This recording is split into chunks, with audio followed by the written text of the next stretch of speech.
Muito mais. Centro de Formação de Condutores Piloto. Avenida Conde de Boa Vista, 854 no bairro Tijuca. Fone 3324-3348. Whats 99276-5281. Autoescola Piloto. Aí é só andar tranquilo.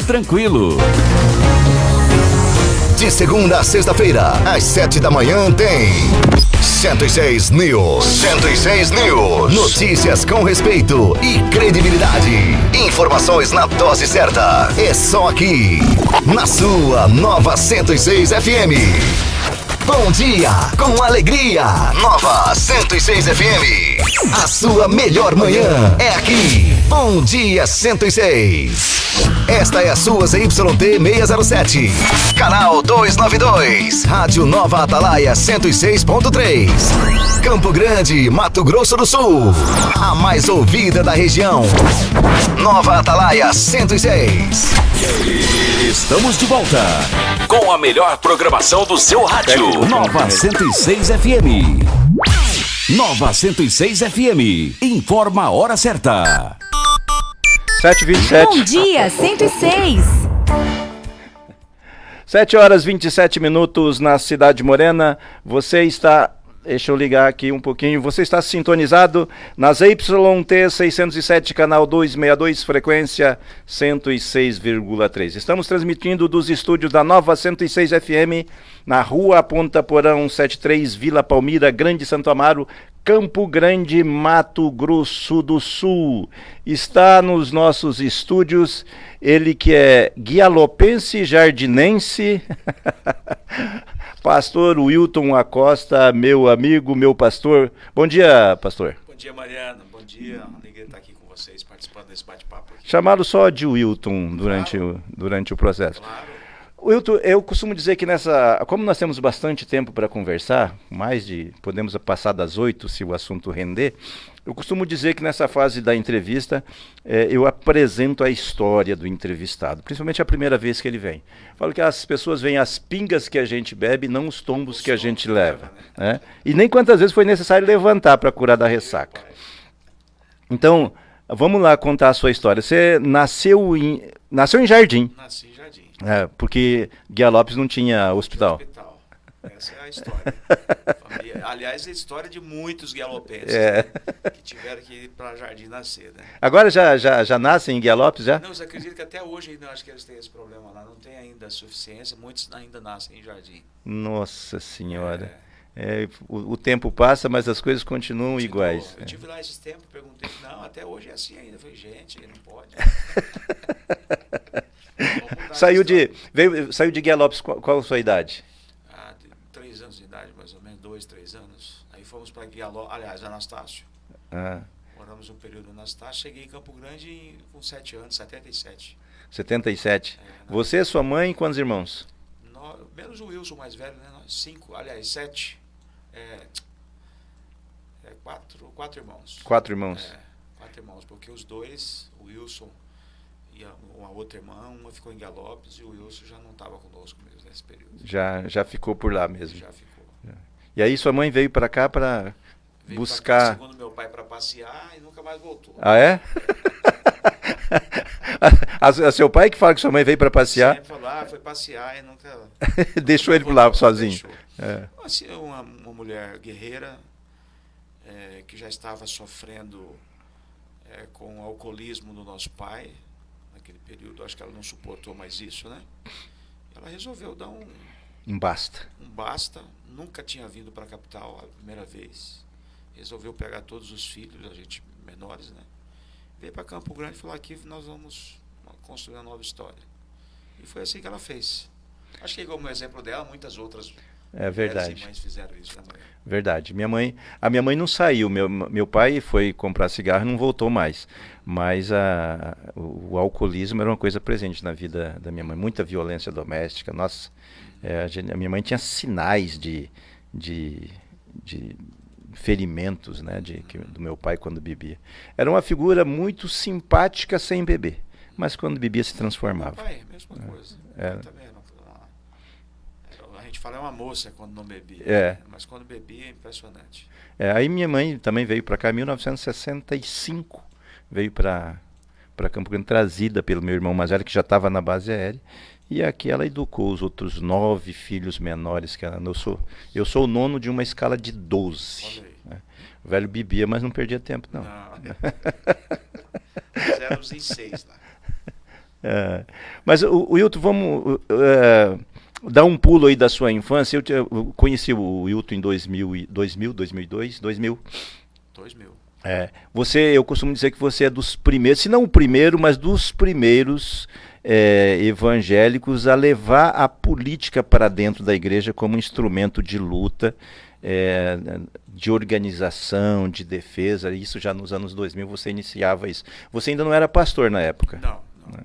Mas você já era evangélico. Já era evangélico. Eu sou de berço evangélico, né? Porque uma das coisas que a gente chegando em Campo Grande, e aí meu irmão, que é o mais velho, embora ele não estando mais, se tem algo que ele fez é manter essa tradição familiar de nós estarmos na igreja. A primeira coisa que ele fez, junto com a minha mãe, falou: aqui é o lugar de vocês, que a história deixou a gente em frente à igreja.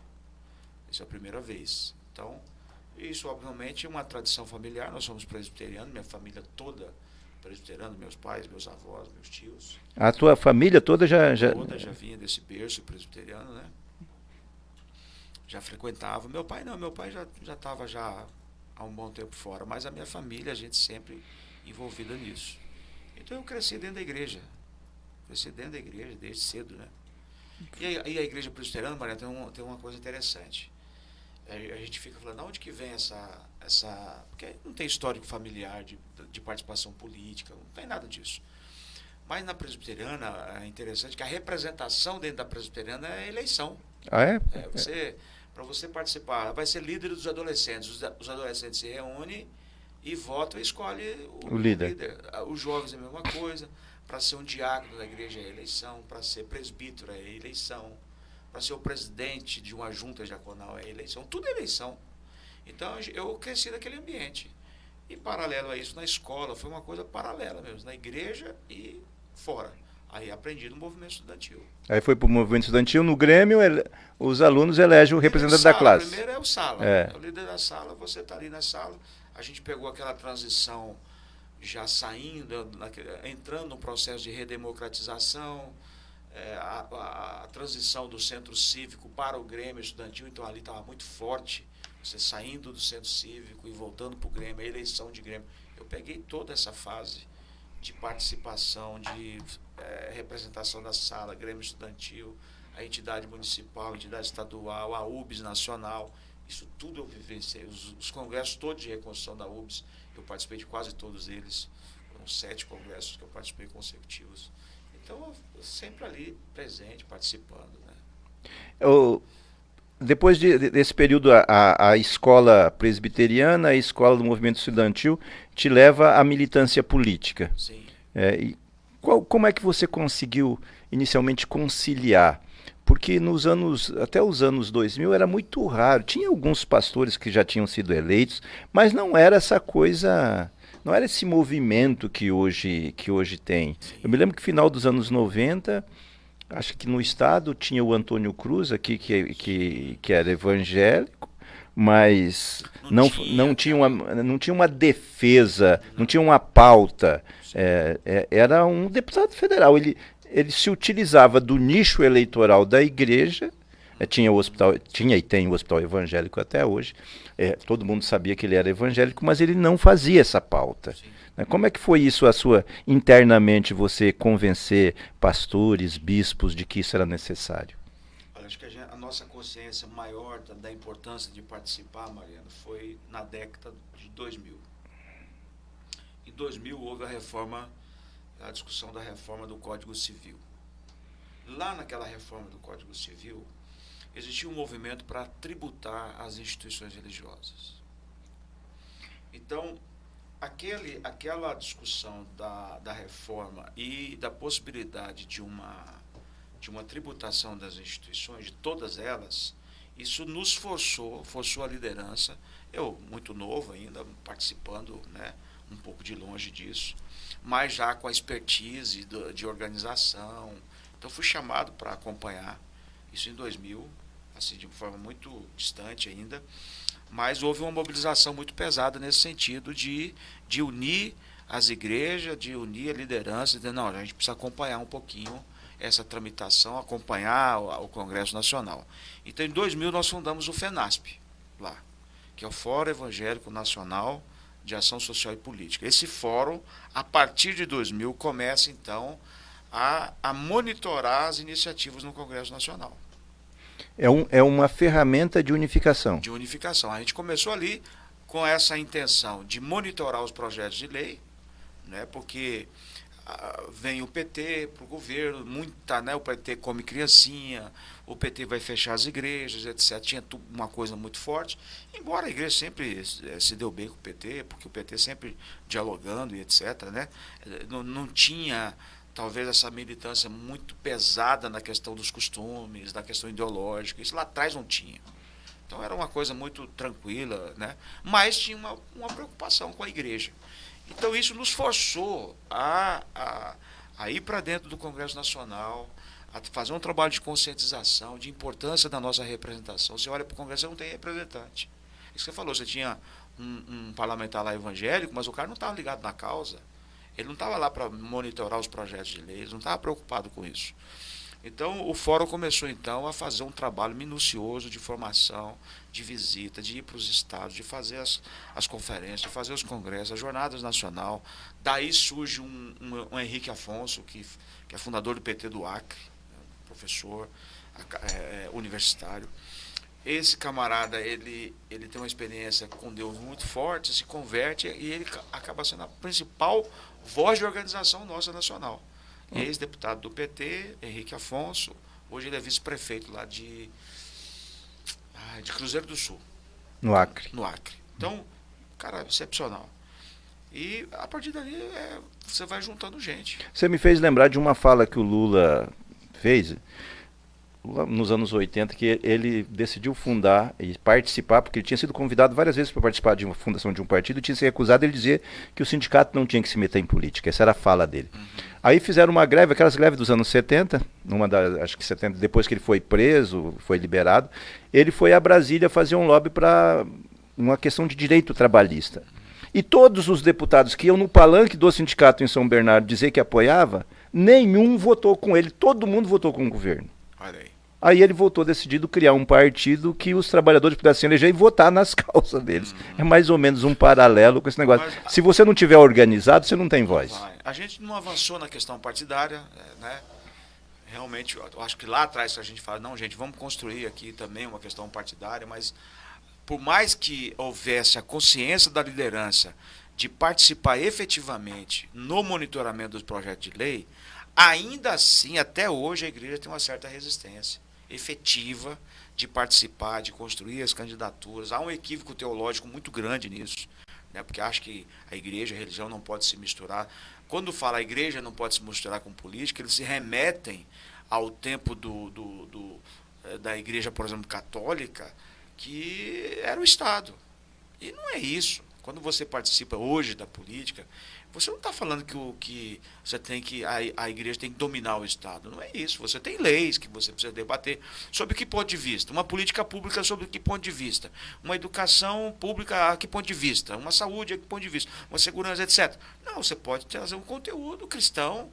A nossa sociedade é cristã. Debater o que converge para caminhar junto e o que não converge... Tranquilo, você não quer dominar o Estado, mas nós temos que participar, porque o Estado decide, o Congresso faz leis, define a sua vida.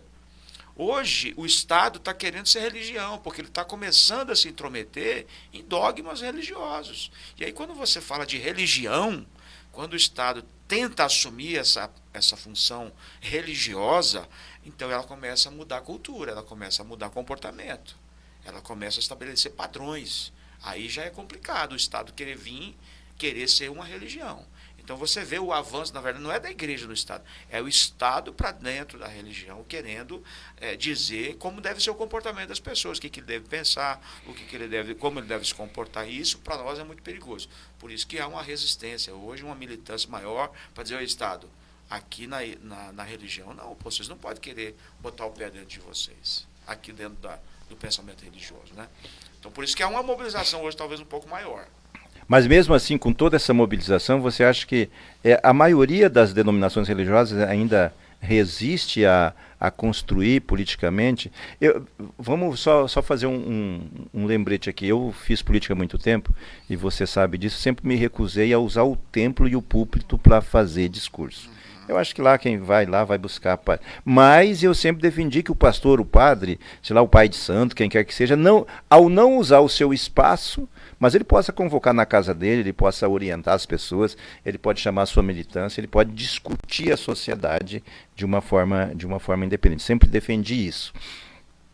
E mesmo com todos esses avanços, com toda a representação, hoje a bancada evangélica tem uma representação grande em Brasília. Maiores, né? Ainda há dificuldade em fazer esse debate interno? Muita dificuldade, porque você confunde um pouco. Talvez a igreja, por falta dessa plena consciência do que a gente está falando aqui, da importância de você acompanhar um projeto de lei, uma discussão de uma política pública, de conceitos, de como você governa, de como você estabelece, por exemplo, um método educacional lá na sala de aula, quando você fala valores, quando você fala de liberdade religiosa, liberdade do culto, ele sempre vai remeter a um processo eleitoral de campanha que é muito agressivo dentro da igreja. É o que você está falando, fazer campanha eleitoral dentro de uma igreja, isso sim é muito agressivo. Então, você atuar politicamente nem sempre significa você estar envolvido numa campanha eleitoral para eleger o representante daquela comunidade. Até porque se todo mundo for assim, ninguém elege ninguém, né? Porque você vai dividindo muito, né? A força não elege ninguém. Então, aí esse é um aspecto. Então, o processo eleitoral é muito pesado, Mariana. Aí, assim, às vezes, algumas instituições agridem a igreja mesmo. Aí você deixa de cumprir, às vezes, um papel para ficar fazendo campanha no púlpito. Eu, pessoalmente, não tenho nada contra. Eu acho que quem define o que deve fazer dentro da igreja é a própria igreja, que tem o seu estatuto, tem sua norma, tem o seu corpo diretivo, é a igreja ali que tem que reunir e dizer, não, aqui nós vamos fazer o que não vamos fazer como liberdade. Tem um estatuto, é regido, basta estar lá no estatuto dela, né, como é que ela pensa, porque não há proibição bíblica nenhuma nesse sentido. A Bíblia em nenhum momento está lá, ó, não pode fazer isso ou pode fazer isso. Ela te dá princípio, te dá um norte e a igreja se organiza. Então, acho que essa é uma questão. E a segunda, mais, eu acho que elementar, é a questão da visão teológica mesmo, de achar que Deus proíbe o crente ou a igreja de participar politicamente. Ele realmente acredita nisso. E quando ele acredita nisso, ele se fecha. E aí ele parece que ele é um ET dentro da sociedade. Não come, não bebe, não paga come, imposto? Não bebe, não vai para a escola, não vai para a saúde pública. Eles parecem que é um ser realmente, né? De outro mundo mesmo, né? Assim, literalmente falando, né? E pronto, o mundo não está nem aí, ele não está nem aí para nada. Mas vamos dar um corte, né? 7h43, você que está chegando agora, nós estamos entrevistando o Wilton Acosta, liderança cristã, pastor da Igreja Sara Nossa Terra, presidente do Conselho Estadual de Pastores do Mato Grosso do Sul, membro do Conselho Nacional, secretário ou vice-presidente do Fórum... Vice-presidente do Fórum Brasil. Do Fórum Brasil. O pessoal brinca, diz que agora eu saí da Sara, eu estou sendo coroinha do Padre Kelmo. O padre de... Como que é? De festa junina? Festa junina é quadrilha. Mas para chegar até agora, nessa idade, você não chegou sozinho, você casou. Sim. Vamos falar um pouco da família, um pouco para o pessoal não achar que você é um ET também, né? Não, eu casei muito cedo, casei 19 para 20 anos. Com os 24 anos já tinha meus 3 filhos. Hoje todos eles casados. Eu costumo dizer o seguinte, Mariana, você sabe disso. Eu tenho já quase 36 para 37 anos juntos, casado há 33, quase 34 anos com a mesma mulher. Tem que falar isso. E assim, eu tive uma experiência muito cedo, eu sempre quis casar mesmo, né? Sempre entendi isso, porque também eu acho que ficava meio solto por aí. Então eu casei cedo, minha família, meus filhos todos casados, meus netos. Quantos netos já? Temos 3 netos. 3? O Cauê agora trouxe o Noah para nós, né? A Dandra já está casada também, vai adotar. Então não vai ter, você vai adotar uma criança. Pelo menos é o que ela está falando. Então, assim, uma família, a gente passa por lutas, mas eu, graças a Deus, tenho uma família belíssima. Você conhece Sim. A nossa turma, minha esposa, meus filhos, né? Todo mundo junto. Então... É uma sustentação para a tua militância. Não tenho dúvida. Eu, quando tento parar, Não vai parar não, vamos embora. Ele, é verdade, você sabe um pouco disso. A luta chega um pouquinho mais perto, que a nossa captação não é muito... Tá. Okay. Mas, enfim, pastor, casado, militante político, você acompanha a sua função, Wilton. Eu sei que você foi chamado pelo bispo para você fazer o acompanhamento e a articulação disso aí. Você tem viajado o Brasil fazendo palestras, acompanhando? Sim. Eu ano passado, em 2 anos passados, em função do projeto nosso aqui, eu vinha reduzindo um pouco essa nossa militância nacional, tanto é que a gente, quando voltou para o Estado, a minha intenção já era diminuir um pouco. Mas, em função da frustração dos projetos aqui, agora eu estou assumi a vice-presidência do Foro, continuo na Secretaria Executiva, tanto do FENASP quanto da Concepab. Agora a gente começa a fortalecer as nossas marchas pelo Brasil, os seminários. Então, essa vida nacional, para falar a verdade, se dependesse de mim, eu ficaria aqui no Estado.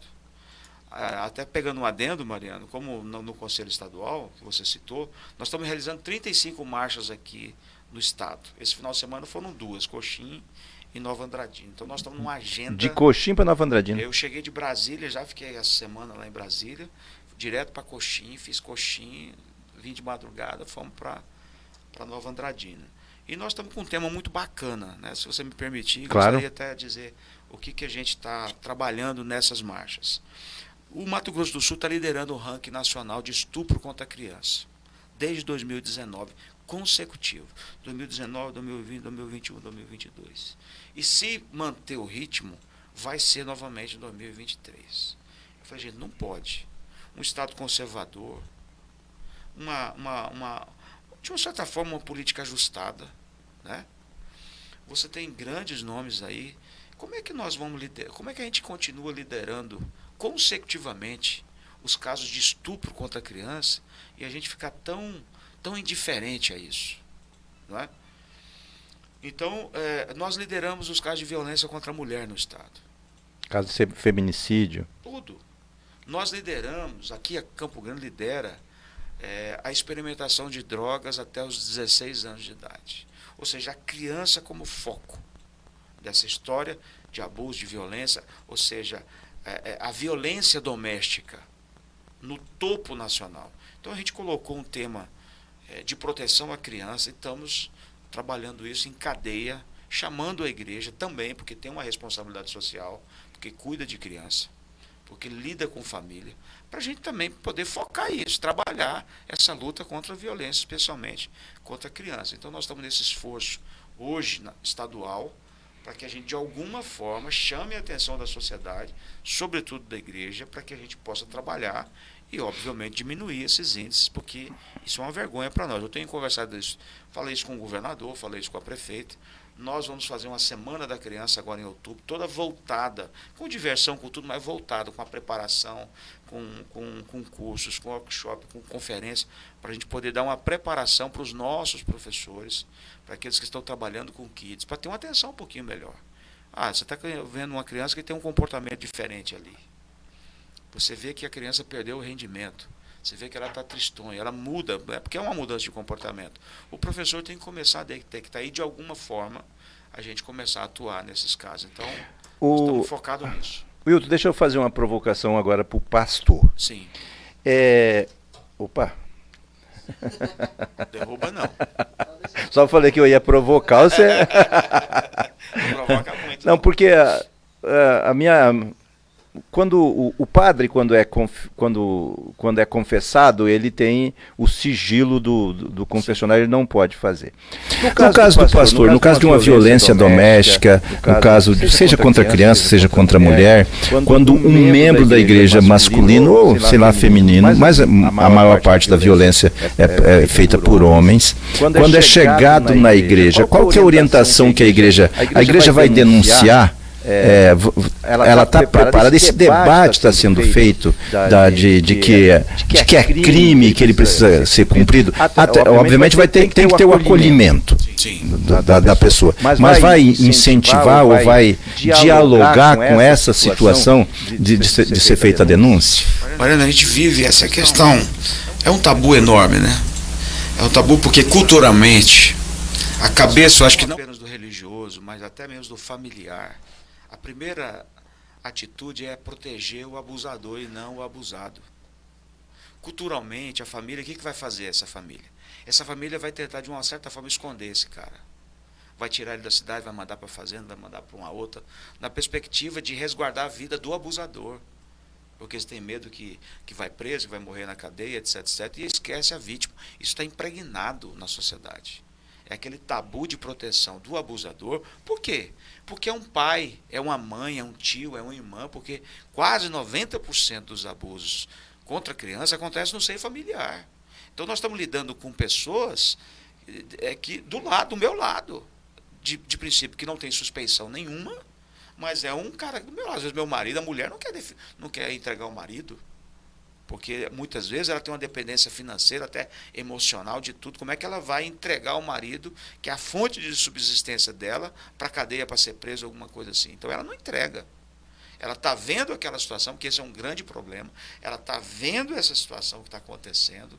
Tem ali uma fumacinha subindo, mas existe, de uma certa forma, um impedimento cultural de fazer aquela denúncia. Então, esse reflexo está dentro da igreja também.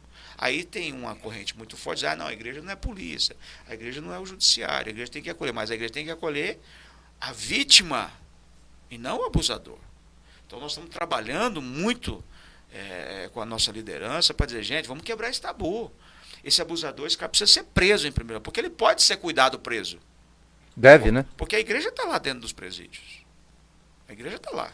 Está lá toda semana, está orando, está trazendo uma palavra, tal, mas ele está cometendo um crime. Agora, o pastor tem essa consciência, ele não tem ainda, a maioria não tem. Porque ele não quer denunciar, geralmente uma família que está envolvida. Não é um cara que você encontra na rua que é abusador, não.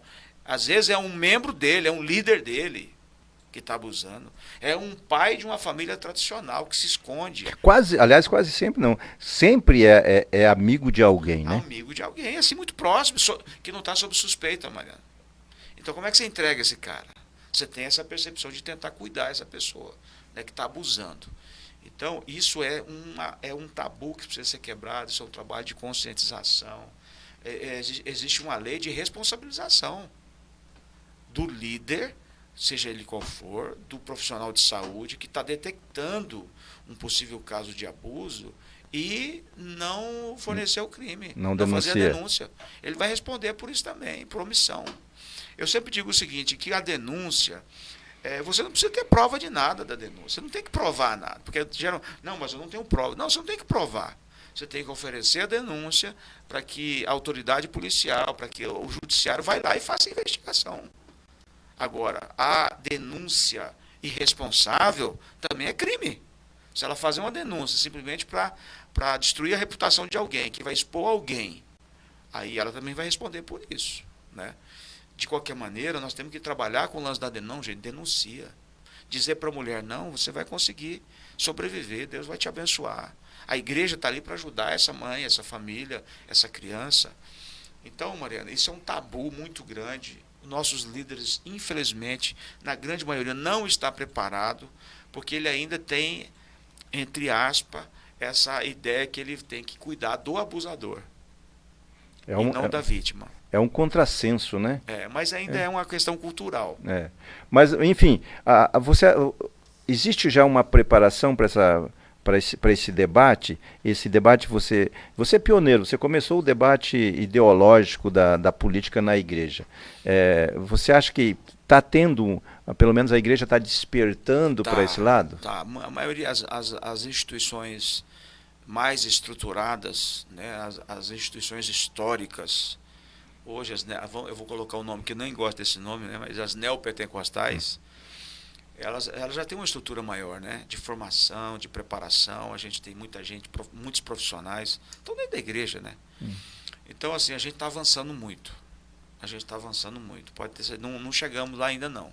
Essa Semana da Criança vai servir para isso. Hoje, inclusive, eu tenho uma reunião com diversos professores que trabalham com kids, porque nós vamos trocar experiências na Semana da Criança. Vamos fazer troca de experiência e vamos fazer uma formação mínima também. A gente já tem vários institutos, Mariano, trabalhando com isso.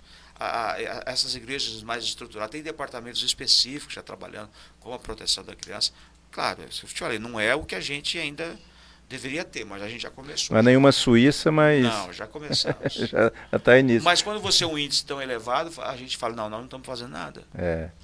Mas eu um dia estava debatendo com essas mulheres que se organizam, eu perguntei, escuta, mas não é pelo fato que a primeira experiência da Casa Mulher Brasileira é em Campo Grande, no Brasil é em Campo Grande, mas não é o fato de ter montado uma estrutura de acolhimento que a estatística cresceu tanto? Ela me disse, é verdade, a estatística, o registro mas o Mato Grosso do Sul sempre foi o campeão da violência, da violência doméstica e do abuso infantil, da prostituição infantil, muito usado na fronteira Paraguai, Bolívia. Era maior, né? O turismo sexual era uma coisa gritante, né? Com a conivência. Mariano, aqui, exemplo prático, tá? Aqui em Ribas do Rio Pardo, os grandes canteiros de obras. O primeiro projeto que a empresa traz para a cidade é o projeto chamado Filhos da Celulose. O que é os Filhos da Celulose? É exatamente o estímulo de levar para a cidade as casas de prostituição. Se você passar ali em Ribas do Rio Pardo, você vai ver diversas casas ao longo da BR de casas de prostituição, porque se eles não fizerem isso, segundo eles, se eles não fizerem isso, essa gama de trabalhadores que vem de tudo quanto ela vai deixar um rastro de violência dentro da cidade. Deixa abuso, adolescentes grávidas, mães solteiras, etc, etc, etc.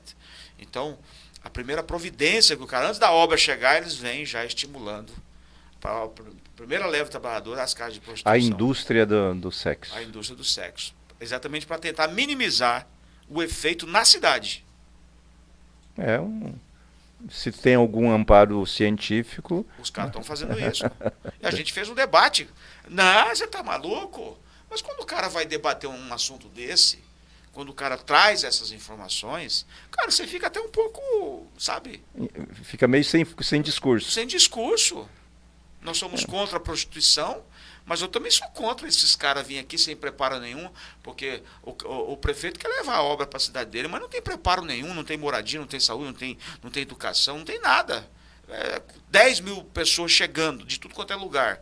Rapaz, eu e a Damares, ministra Damares, que você conhece, nós enfrentamos isso lá nas obras das usinas de Rondônia. Nós somos expulsos de lá com ameaça de morte nos canteiros de obras, denunciando pedofilia. E aí as próprias mães vendendo as meninas. Já estava nesse ponto, as mães comercializando suas crianças de 10, 11, 12, 14, 15 anos de idade. Porque os caras entravam e faziam um arrastão, cara. É uma coisa absurda. Então isso é muito comum nos grandes canteiros, né?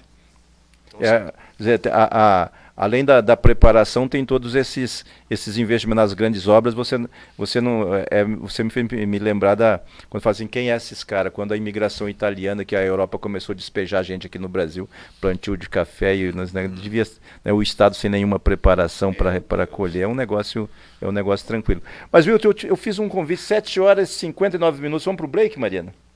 Vamos para o nosso break, e voltamos para a gente discutir o julgamento que o STF está paralisado, né? Está paralisado. Mas tem que paralisar, né, Mariana? Vamos falar sobre isso. A liberação, tem um nome técnico, mas é sobre a descriminalização do uso da droga. A gente volta com esse assunto. 7 horas e 59 minutos. Opa, botou errado. A gente já despenalizou. Daqui a pouco, a gente volta com mais músicas aqui na Nova 106 FM. Bom dia! Bom dia! Bom dia! Bom dia 106! Fique bem informado. Acesse nova106news.com. A notícia na dose certa. Tá rolando promoção aqui na Nova 106 FM. Legal! Quer ganhar um salário mínimo para presentear o seu paizão no Dia dos Pais? Ah, eu quero sim! Então vamos lá! Para participar é muito fácil. Basta mandar uma mensagem no nosso WhatsApp no 981311063. Dizendo meu paizão é mais Boa Noite 106. E pronto, já está concorrendo. Só não esqueça de colocar o seu nome completo e o nome do seu bairro. O sorteio rola dia 11 de agosto, sexta-feira, às 21 horas, no programa Boa Noite 106, com Niele Oliveira. Aí é só cruzar os dedos e boa sorte. Promoção Meu Paizão com dinheiro na mão. É só aqui, na sua Nova 106 FM, a mais ouvida da região. E aí, tá andando por aí sem carteira de habilitação? Não corra risco. Venha para a Autoescola Piloto. Primeira habilitação categoria AB. Adição de categoria, renovação de CNH, centro teórico próprio e muito mais. Centro de Formação de Condutores Piloto. Avenida Conde de Boa Vista, 854 no bairro Tijuca. Fone 3324-3348. WhatsApp 99276-5281. Autoescola Piloto. Aí é só andar tranquilo. Cesta Básica Marinho, a melhor cesta básica, com o melhor preço e qualidade. Entregamos em toda Campo Grande. E o melhor, aceitamos todos os cartões. Cesta Básica Marinho, temos planos especiais para aposentados e pensionistas. Se preferir, fazemos também na Promissória. Cesta Básica Marinho, fone 99177-8860. Repetindo, 99177-8860. Cesta Básica Marinho. Bom dia, com alegria. Nova 106 FM. A sua melhor manhã é aqui. Bom dia 106. Esta é a sua ZYT 607. Canal 292. Rádio Nova Atalaia 106.3. Campo Grande, Mato Grosso do Sul. A mais ouvida da região. Nova Atalaia 106. Estamos de volta com a melhor programação do seu rádio. Nova 106 FM. Nova 106 FM. Informa a hora certa. 8:02. Bom dia. Bom dia, 106.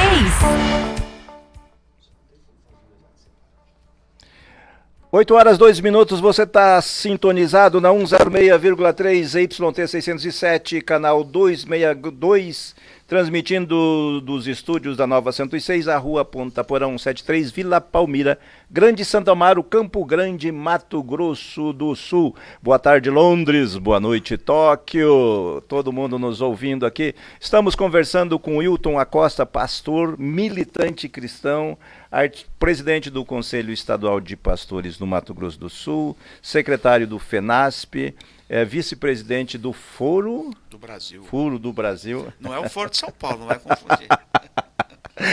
Mas a gente fez o convite para o Wilton para discutir a descriminalização, o debate que está acontecendo no STF sobre a questão das drogas. E o Gilmar Mendes, me parece, pediu vistas com 4 votos favoráveis. O Alexandre de Moraes fez um voto, na minha opinião, interessante, da questão da quantidade, lá do porte, da liberação do plantio doméstico em casa. Aliás, eu tinha um amigo que ele tinha, naqueles vasinhos que se compra, ele tinha uma plantação.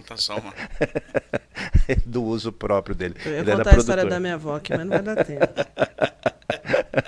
Mariana, no caso, mãe dele. Não, para, Mariana. Não, Tadinha, é melhor contar a história, senão vão achar que minha mãe traficava. Não, tadinha, a vovó foi enganada.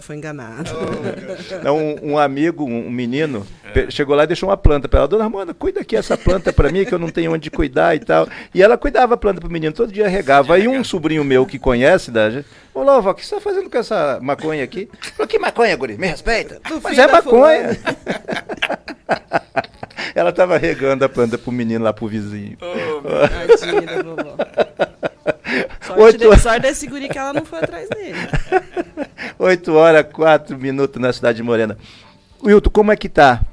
Você que acompanha esse debate, qual que é a posição, a sua posição, a posição do grupo, mas e como que você vê esse debate no judiciário? Bom, antes de entrar especificamente, Mariana, na questão do judiciário, a igreja por si só, especialmente a evangélica, ela tem uma luta travada contra as drogas, independente de ser lícita ou ilícita, né?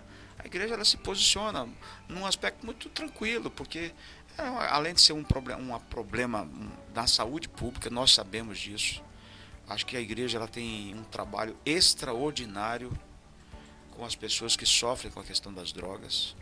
Tem um trabalho extraordinário no processo da recuperação de pessoas que querem deixar as drogas e por conta do vício não consegue. Quando a gente fala droga, a gente esquece do álcool e do cigarro, que é né? tão nocivo quanto. E a nossa luta está armada também contra, isso que eu falei, as drogas lícitas ou ilícitas, independente de quais sejam. Então a igreja sempre vai se posicionar contra as drogas.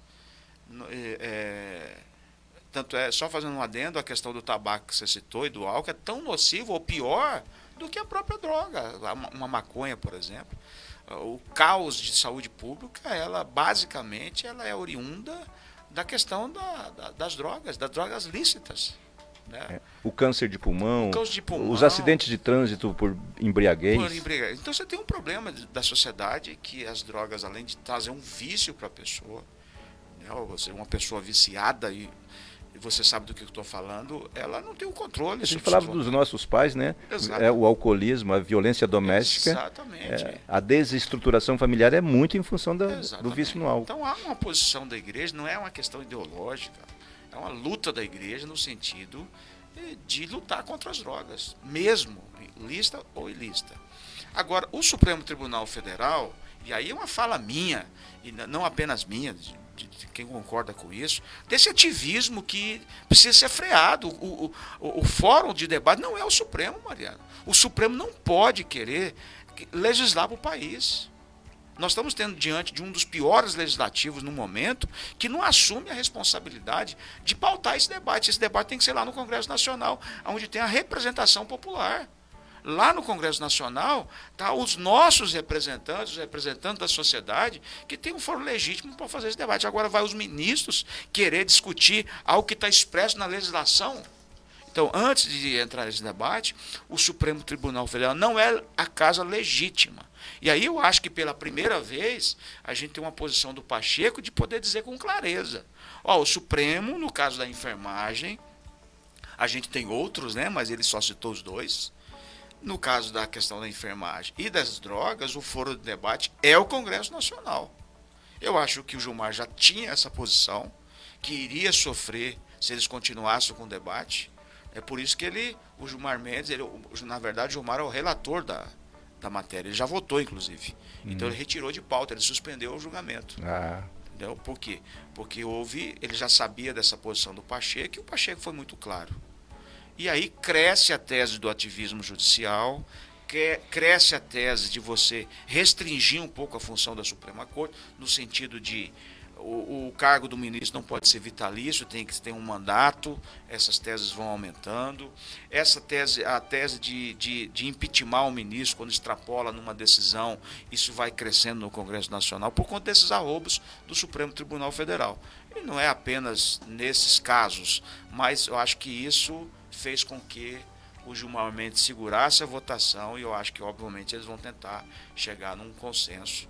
Penso eu que o Supremo não vai votar essa matéria, em função da posição do Pacheco nessa discussão. Se for para o debate legislativo, Hilton, o que você acha que vai ser? Veja, porque a gente falava aqui no break que os flagrantes, e aqui eu vou falar porque o amigo do vizinho, né, porque ninguém... Que a gente vê as notícias, o fulano foi preso com 10 gramas, o outro foi preso, e muitos têm flagrantes, a gente sabe que são montados, que são, a prova ela é colocada, é plantada e tal. E o porte, o usuário, você mesmo dizia que a maconha às vezes é menos nociva que o cigarro, que é lícito. Que a indústria do tabaco fez um lobby muito forte no século passado, e que venceu, que foi, né, foi industrializado, que foi, enfim. E a maconha acabou sendo a irmã pobre nesse processo, digamos assim. A liberação, porque hoje a gente sabe onde é vendido, né? A gente sabe, no meu bairro eu sei onde é a boca, eu sei quem vende, eu sei quem usa, com 2 ou 3 conversas eu consigo comprar. Ela, de certa forma, ela é liberada. Aqui em Campo Grande todo mundo sabe onde compra, onde estão os centros, quem são, né? Enfim. E isso é financiado por grandes pessoas da elite empresarial. Business, né, quer dizer, esse lucro, enquanto for proibido, vai continuar sendo lucro, e a corda vai continuar, as cadeias vão estar sempre abarrotadas de pretos, pobres e periféricos, que são os que são presos. Sim. Qual que é a posição que vai ser levada nesse debate? Eu acho que é um outro debate. Eu entendo que esse deveria ser um outro debate. Eu acho que ele não poderia ser utilizado como argumento para se legalizar algo que é extremamente prejudicial à saúde das pessoas, que com toda certeza vão colaborar ainda para o caos da saúde pública. Nossos hospitais hoje não têm vaga, você não consegue fazer um exame hoje. Você tem um caos aí da saúde pública que tem como origem exatamente as drogas lícitas, tanto o alcoolismo quanto o tabaco. Então esse debate, eu acho que na questão da forçação de prova para prender e tal, acho que esse é um outro debate. Eu acho que a gente tem que avançar na legislação. Acho que o legislativo ele precisa ter leis mais rígidas com aqueles que fabricam provas e prendem de forma inocente.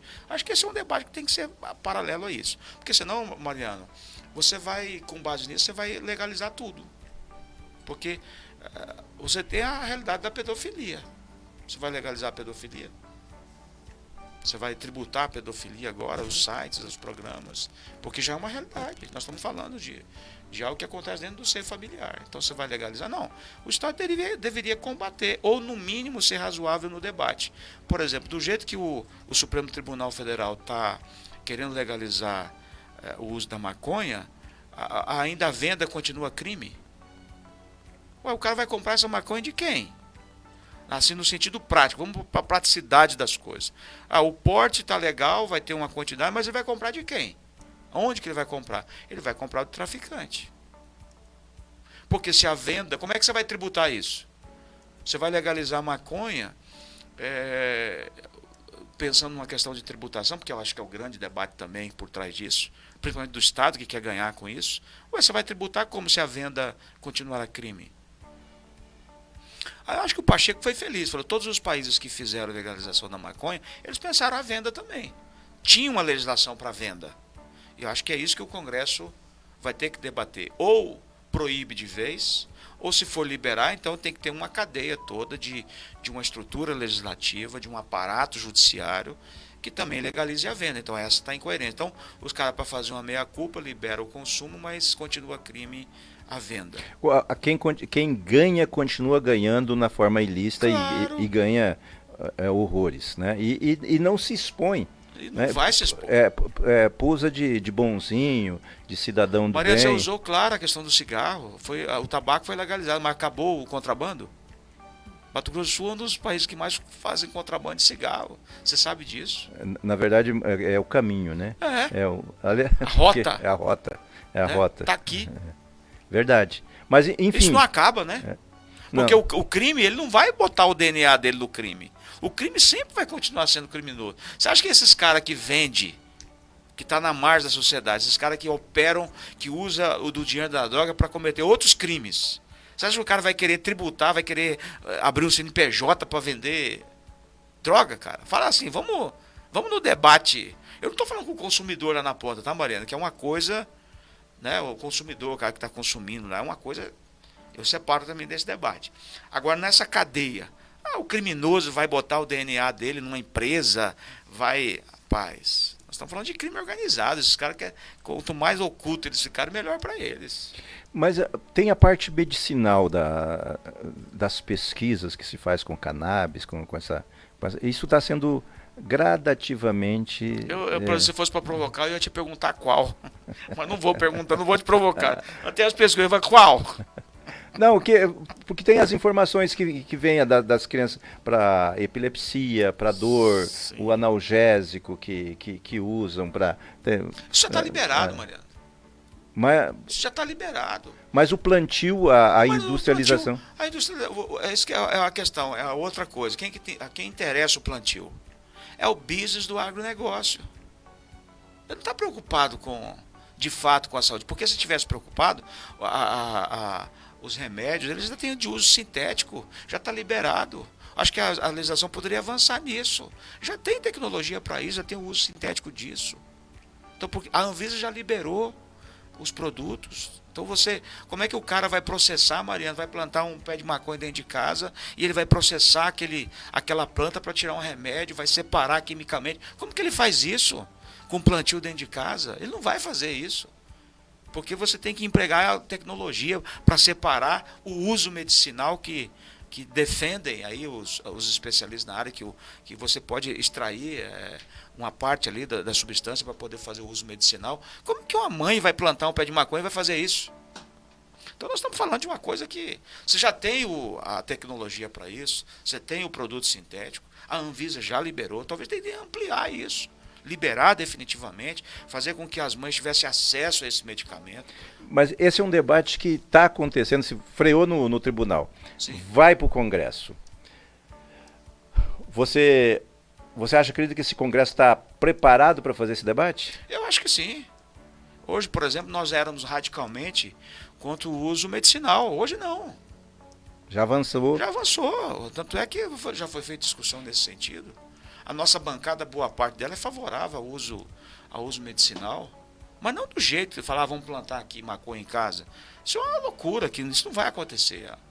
As pessoas não vão, como eu estava dizendo, a pessoa não vai conseguir processar, fazer um medicamento de um pé de maconha dentro de casa. Eu me esqueci do nome. Era na época que eu fazia movimento sindical, nos anos 80.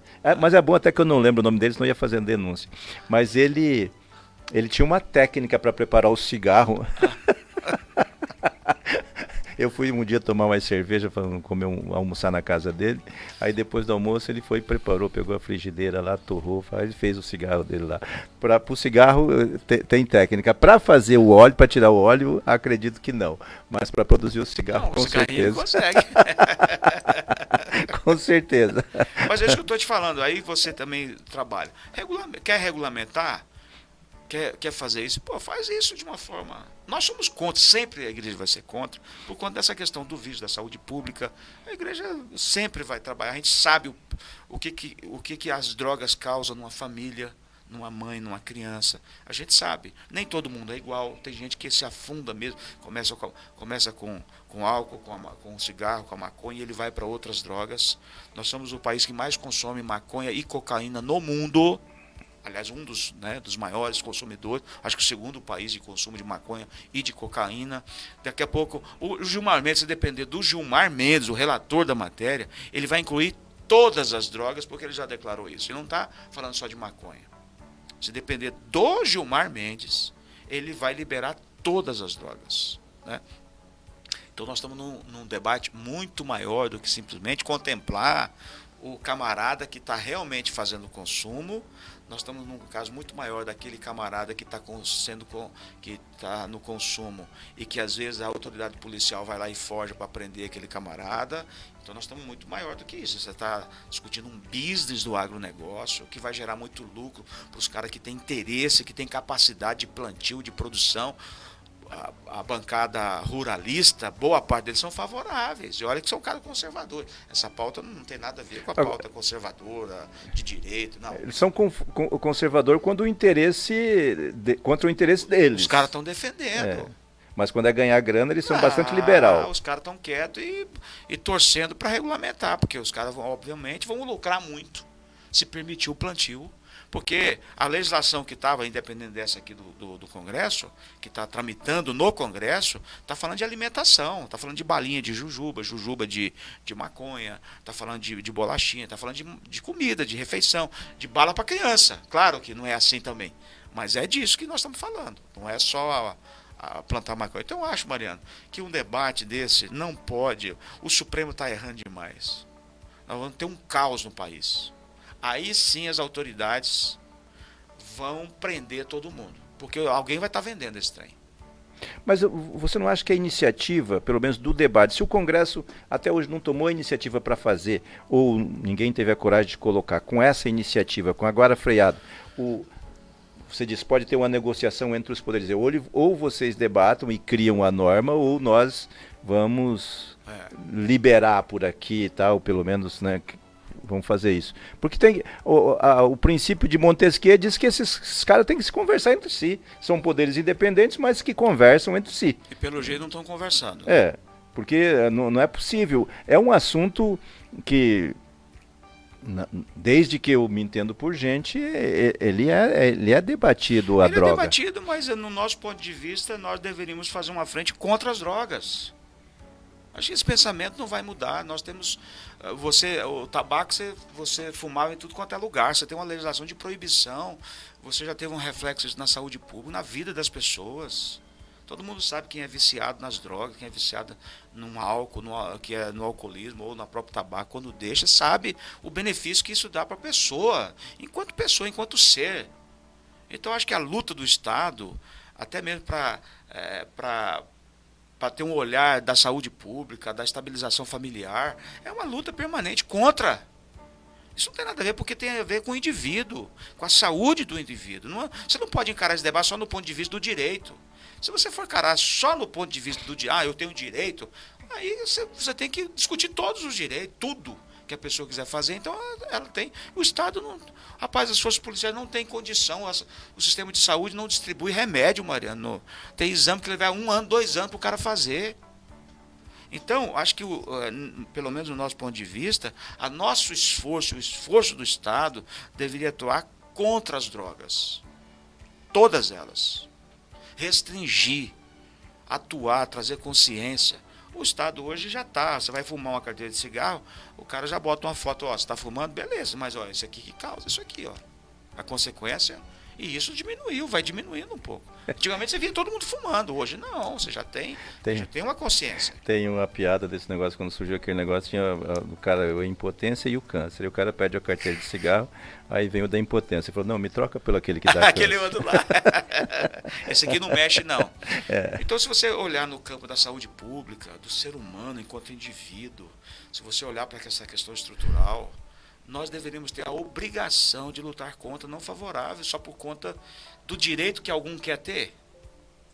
Olha, de qualquer maneira, o debate como cidadão, eu fui fumante por 25 anos, parei de fumar, de fato a qualidade de vida melhorou.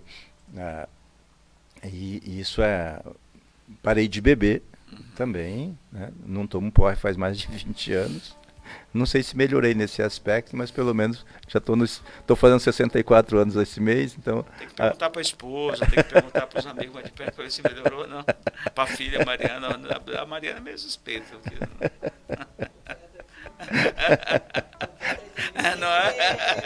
Não provoca. Mas o Estado e o Congresso precisam se debruçar sobre esse assunto. Precisa dar uma solução, precisa fazer esse debate. Tem lei, Mariana, tramitando no Congresso. Precisa dar uma organizada nessa. E se tem gente interessada em produzir, que seja exposto, que venha em público, que faça seu lobby. Eu sou muito favorável à liberação do lobby. Eu também sou. Já tem legislação, inclusive, já para isso, quase já em fase final de debate já. Né? Porque as pessoas que fazem lobby, elas precisam ser legalizadas também, parar de ser criminalizadas, e os interesses econômicos, eles precisam estar claros no Brasil. E se tem gente que ganha dinheiro com isso, que ganha dinheiro com a desgraça dos outros, que eles sejam expostos, que eles venham para o debate, agora, que coloquem suas posições. Tem corrente do Estado que é favorável para saneamento das contas públicas, precisa de mais imposto, precisa tributar. É verdade, você tem uma discussão aí. Esse pessoal, o crime organizado está levando uma boa parte da miséria das pessoas porque não passa pelo olhar do Estado, não tributa. Você tem um debate nesse aspecto que você também tem que considerar, né? Então tem essa realidade da sociedade que você colocou muito bem, já é uma realidade. Mas eu acredito assim, a exemplo do tabaco, esses caras que vivem à margem da sociedade, eles não vão legalizar nada, eles vão continuar fora. Quem vai traficar vai continuar traficando com um potencial muito maior ainda, porque agora tem uma rede de consumo liberado, os caras vão se adaptar. É o mesmo caso da criança, né? Você vai reduzindo a idade da criança para ela responder, é 18, aí o crime vai lá e coopta 16, aí você tem que diminuir 16, aí você vai abaixar a idade de 14, o crime organizado vai lá, vai trazer as crianças de 14 anos, eles vão se adaptando. O crime não vai mudar por conta disso. Né? Mas são 8h24, a gente conversou, estamos terminando nosso bate-papo aqui com o pastor Wilton, é um militante evangélico, presidente do Conselho Estadual de Pastores, secretário do Conselho Nacional de Pastores. um dos ideólogos da Marcha para Jesus. Dia 26 de agosto agora, hein, Mariana? Aproveitar e fazer o convite. Dia 26 de agosto, 14 horas, na Praça do Rádio Clube. Eu estou num esforço já... A marcha, sabe, é um trabalho que dá para nós, mas é uma coisa muito prazerosa. Esse ano com 3 atrações, novamente. A Banda Morada, eu já ia falar Fernandinha. Banda Morada, Anderson Freire e o Trazendo a Arca. Então nós vamos começar esse ano um pouquinho mais cedo. Eu estou falando 14, mas é às 13 horas na Praça do Rádio Clube. Eu não fiz perguntas sobre política, porque Sim. você deixou a presidência do Sim. Republicanos, mas continua afiliado ao Republicanos? Continuo filiado a Republicanos, não sei até quando, mas continuo lá. Eu não sei se vocês vão me expulsar lá, mas... Tem participado das discussões, a última pergunta, para não falar que nós não falamos de política, é da sucessão da prefeita, Adriana? Sempre, né? Eu acho que não estou na direção, mas eu continuo atuando da mesma forma. Acredito na reeleição da prefeita. Já me coloquei à disposição. Então, assim, de princípio, esse é o encaminhamento para que a gente possa estar trabalhando aí a reeleição da prefeita Adriane Lopes. Projeto pessoal, né? Não, projeto pessoal nenhum, Mariana. Não? Não. Só participar. Vamos participar, vamos ajudar, porque isso não muda, né? A gente está aí participando. Eu tenho interesse, a gente cresceu com isso e não vai deixar de fazer, né? Então... 7 horas e 26 minutos na cidade de Morena.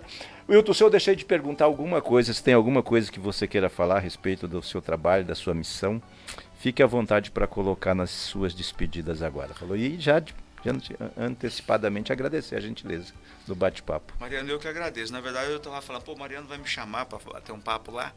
Estou brincando. Mas é uma alegria estar com vocês, com você, com a Mariana, amigos queridos, né, da gente. E a nossa luta é uma luta sincera, sem pretensão de ferir, de machucar, de absolutamente ninguém. Eu creio muito naquilo que e atuo naquilo que a gente crê, naquilo que a gente acredita. Creio no poder do Evangelho. Creio que Deus realmente ama as pessoas. Creio que Jesus foi à cruz porque ele tinha um amor imensurável pelas pessoas em todos os aspectos da vida dessa pessoa. Corpo, alma, espírito. Há uma preocupação nesse sentido para o bem-estar das pessoas. Eu sei que às vezes a igreja é um pouco mal interpretada, né? Mas a gente olhando para o Evangelho, eu percebo claramente esse amor de Deus pela vida das pessoas, de acolher, de trazer, de entender, né? E ao mesmo tempo de propor uma nova vida, né? Baseado na sua palavra, no seu amor. Então, para os ouvintes que nos ouvem nesse momento, que esse amor de Deus alcance essa pessoa que está lá do outro lado da linha, você que nos ouve aqui, que você receba nesse dia o amor de Deus, que você receba a paz do Senhor. A gente geralmente vai a paz do Senhor, que realmente a paz do Senhor chegue nessa casa que às vezes é vítima de violência, dessa criança que está sofrendo, dessa estrutura familiar desajustada, dessa mãe que chora pelo filho que está sendo vítima das drogas, porque não tem nada mais dolorido para uma mãe ver os filhos indo para as drogas, sem controle, porque esse é o problema. Quando você controla é uma coisa, mas geralmente não controla. Então que Deus abençoe a cada um, Deus abençoe você, Deus abençoe você, Mariana. Amém. A Mariana, todos, né? Que esse amor de Deus invada o nosso coração a cada dia e nos faça pessoas melhores, né? Com certeza. Acho que esse é o objetivo, né? E o convite para todo mundo participar da marcha, às 13 horas lá na Praça do Rádio Clube. 8 horas e 29 minutos, a gente volta amanhã com uma nova entrevista. Com quem, Mariana? Amanhã é o coordenador da UEMS e coordenador regional da UMA, que é o projeto para melhor idade, né, da faculdade da UEMS, Dejanires Neto. Até amanhã, então. Obrigado, pastor. Até a próxima. A gente está à disposição aqui. Qualquer coisa é só nos avisar. Bem, obrigado. Obrigada, até mais. Fique ligado. Daqui a pouco, a gente volta com mais músicas aqui na Nova 106 FM.